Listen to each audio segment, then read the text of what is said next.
This is Joe. He has a steady job that pays enough to get him by, but he'd like to start saving for a down payment on a house.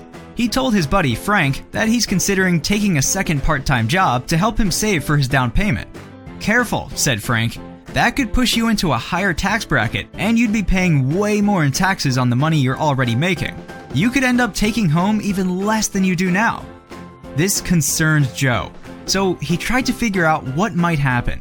Last year, his taxable income was $35,000, and he paid about $4,800 in taxes. He discovered that if his taxable income increased just another $5,000, he'd be in the 25% tax bracket. Would his tax bill really go up to $10,000? That didn't seem fair.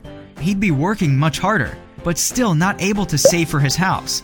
It looked like Frank was right. The more he thought about it, the more unfair it seemed. Fortunately, Joe didn't stop there. He did more research and learned how tax brackets really work. Tax brackets change a bit every year. Sometimes they change a lot based on the decisions that Congress makes.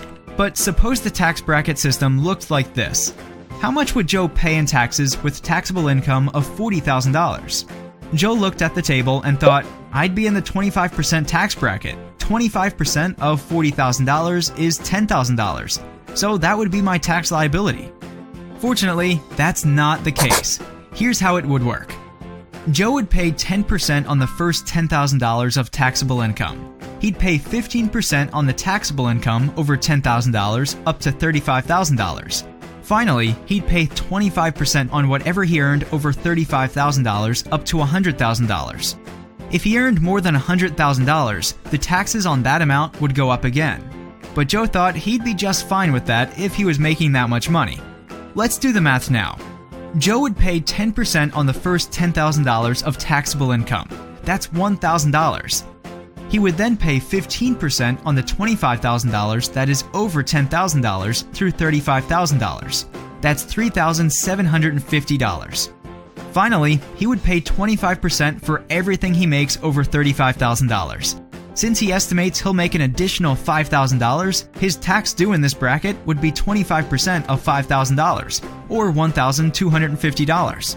Add all of that up and you get $6,000, which is much more reasonable than the $10,000 he thought it was. Joe found a great part-time job and ended up making $10,000 at that job. The taxes on that extra income turned out to be $2,500. So Joe had $7,500 to put into his down payment savings account. 3 years later, Joe had enough saved up to buy his house and a dog to keep him company.